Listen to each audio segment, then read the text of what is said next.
ज्यांच्याकडे रेशन कार्डही नाही आहे त्यांनी सेल्फ सर्टिफिकेशन करायचं.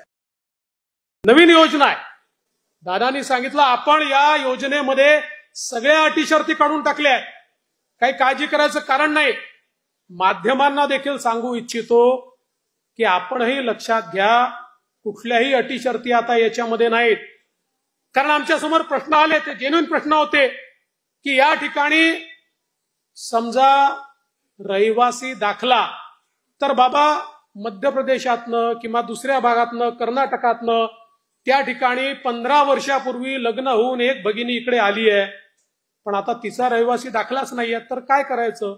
आम्ही सांगितलं हरकत नाही, नवऱ्याचा तर असेल, नवऱ्याचा दाखला, बरं तोही दाखला म्हणून कुठल्याही तहसीलदाराकडे जाण्याची आवश्यकता नाही.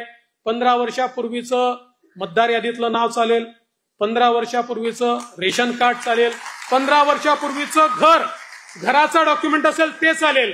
कुठलंही 15 वर्षापूर्वीचं डॉक्युमेंट असेल तर ते डॉक्युमेंट त्या ठिकाणी नवऱ्याच्या डॉक्युमेंटवर, पत्नीला किंवा वडिलांच्या डॉक्युमेंटवर मुलीला त्या ठिकाणी योजना मिळणार आहे. त्यानंतर उत्पन्नाच्या दाखल्याकरता कोणालाही रांग लावायची आवश्यकता नाही. कारण ज्यांच्याकडे पिवळे आणि केशरी रेशन कार्ड आहे अशा सगळ्यांना त्या ठिकाणी ही योजना लागू करण्यात आलेली आहे. त्यामुळे ते कार्डच त्यांचा उत्पन्नाचा दाखला समजला जाईल. मग कोणीतरी सांगितलं कुटुंबाची व्याख्या काय? रेशन कार्ड ही कुटुंबाची व्याख्या आहे.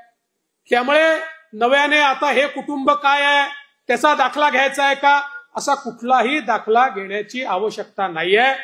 आणि याच्या व्यतिरिक्त ज्यांच्याकडे रेशन कार्डही नाही आहे त्यांनी सेल्फ सर्टिफिकेशन करायचं. स्वतः केवळ सेल्फ सर्टिफिकेशन केलं तरी देखील त्यांना ही योजना मिळणार आहे. ही योजना आमच्या बहिणींना बाहेर ठेवण्याकरता नाही आहे, ही आमच्या बहिणींना आत घेण्याकरता योजना तयार करण्यात आलेली आहे. त्यामुळे आपल्यालाही कुठेही काही अडचण योजनेच्या संदर्भात वाटली, आपण आता ऑफलाईन फॉर्मही घेतोय, ऍपवरही फॉर्म घेतोय. ऍपवरचे फॉर्म हे आपल्याला सोपे पडतात, ऑफलाईन जे येतात ते पुन्हा ऑनलाईन करावे लागतात. पण जी पद्धत असेल त्या पद्धतीने आपण घेतोय. एवढीच आपल्याला विनंती आहे की फॉर्म भरताना अकाउंट नंबर वगैरे जर नीट लिहिला नाही तर ते पैसे अकाउंटला जाऊ शकणार नाही.